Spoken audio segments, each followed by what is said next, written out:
이유에서인지 엄마는 아이의 출생 신고를 하지 않겠다고 합니다. 게다가 동거 중 출산한 아이라서 아빠 역시 아이의 출생 신고를 할 수 없는 상황이었는데요. 그렇게 어린아이는 엄마에게서 떨어져 다른 지역에 있는 친할머니 품으로 가게 되었습니다. 하지만 아이는 할머니의 보호를 받고 있지만 출생신고가 되어 있지 않아 여러 문제들이 생겼습니다. 아직 어린아이인데 예방접종을 받을 수도 없고 넉넉지 못한 형편에 아파도 병원에 못 갈 상황이었습니다. 엄마의 출생신고 거부로 의료 조치를 받을 수 없는 아이, 이 문제를 해결할 수는 없을까요? 이거 지금 불가능한 겁니까? 엄마가 거부하면? 네, 친모가 동거 중에 본인이 출산한 자녀에 대해서 출생신고를 지금 현재 거부를 하고 있는데요.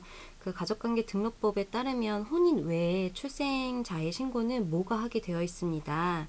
근데 만약에 모가 하지 못할 경우에는 모와 동거하는 친조, 그리고 분만에 관여한 의사 또는 그 밖의 사람들이 할 수 있는데, 현재 모와 동거하는 친족은 없는 상황이고 병원에서도 출생신고는 불가하다고 합니다. 네.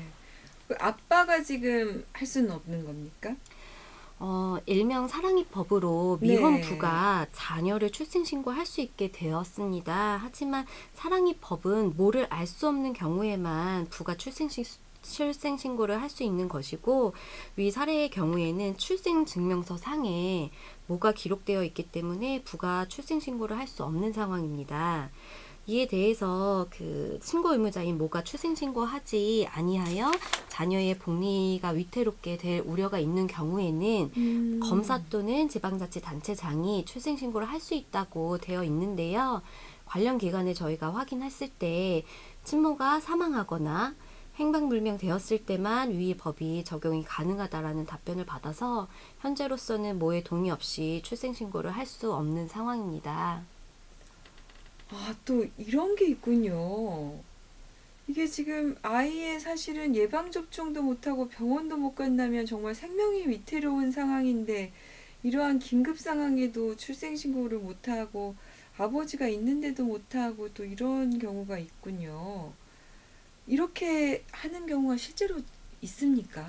네, 많이 있습니다. 특히나 현행법 상에 모가 이혼 후 300일 이내에 출산한 경우에는 그 자녀가 가족관계 증명서 상에 전 남편이 부로 이제 등록하게 되어 있습니다. 이와 같은 상황에서 친생 부인의 소 등과 같이 소 제기로 가족관계를 바로잡을 수는 있습니다. 하지만 보통의 경우에는 모가 혼외자 출산 시에 이를 숨기고 싶어 하여서 출생신고를 하지 않는 경우가 많이 발생합니다. 네. 지금 이제 우리 사례에서 나타난 경우에도 이제 여러 가지 위험한 상황이 있는데요. 또 어떤 위험들이 좀 있습니까? 네, 출생 미신고된 아동의 경우에는 출생신고가 되어 있지 않기 때문에 아동의 존재를 국가가 알지를 못합니다.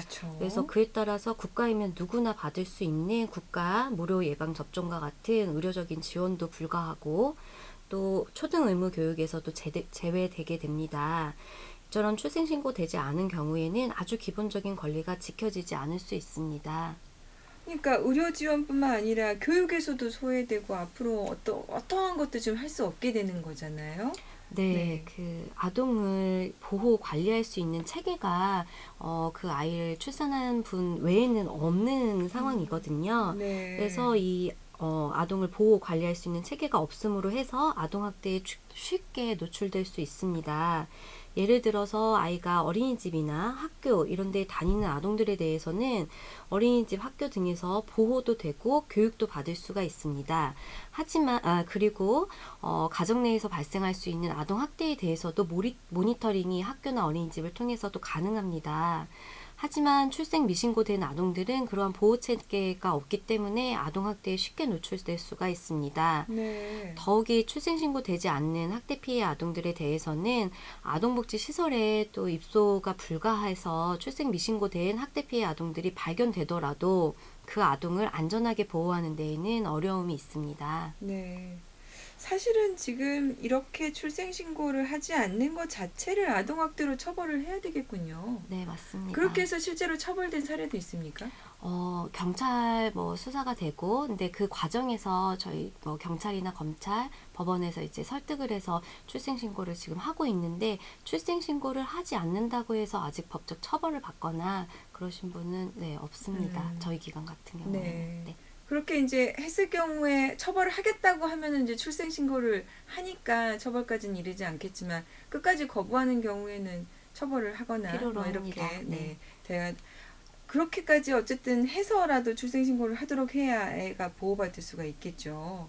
이럴 경우에 제도적인 좀 뒷받침이 필요할 것 같은데요. 우리 관장님 좀 도움 말씀 좀 해주시죠. 네, 그 위 사례처럼 법의 사각지에 대해서 보호받지 못하는 아동들이 발생하지 않도록 출생과 동시에 아동의 권리가 보호받을 수 있는 체계를 마련할 필요가 있다고 네, 생각합니다. 네. 지금 아까 규정에 보니까 그 분만에 관여한 의사 또는 병원이 그 출생신고를 할 수 있는 규정이 있는데 이 경우에 이제 네, 종이 넘기는 소리 때문에 제가 잠깐 멈췄거든요. 이제 마저 얘기할게요. 네. 그 지금 아까 규정에 지금 관장님 말씀하시는 거 보니까 분만에 관여한 의사나 그 밖의 사람이 할 수 있는 규정이 있어요. 그러면은 이제 그 병원을 입증해서 그 병원에서 그 부분을 할 수 있도록 이렇게 보완하는 규정을 할 수는 없을까요? 지금 현 행상에서는 병원에서는 좀 불가하다고 저희는 답변을 받았고요. 네. 앞으로는 그 병원에서 대부분의 아이들이 병원에서 출산을 하거든요. 출생을 네. 하는데 병원에서 이제 의무적으로 좀 이렇게 출생신고가 될 수 있도록 하거나 그러한 변화가 좀 필요로 하다고 생각이 됩니다. 네. 그 저는 그런 생각을 들어요. 그러니까 아이들이 미성년이 될 때까지는 그러니까 보호의 주체가 국가였으면 좋겠어요. 그러니까 부모들에게도 물론 기본적인 게 있지만 그러니까 내 아이라는 소유 개념이 저는 차라리 없고 국가가 아이를 책임지고 기르고 부모는 그 옆에서 감독하는 사람 보호하는 같은 그냥 주체로 되고 그 주체가 국가인 것이 오히려 더 낫지 않겠나. 그래서 이 책임을 같이 부담하는 것이 좋지 않겠나 생각이 듭니다. 이게 이제 사실은 저도 사람이지만 인간이 너무 불완전하잖아요. 네. 그러니까 이런 불완전한 존재에게 아이들을 맡겨놓는 것 자체가 어떻게 보면 굉장히 위험한 일 같습니다. 네. 네.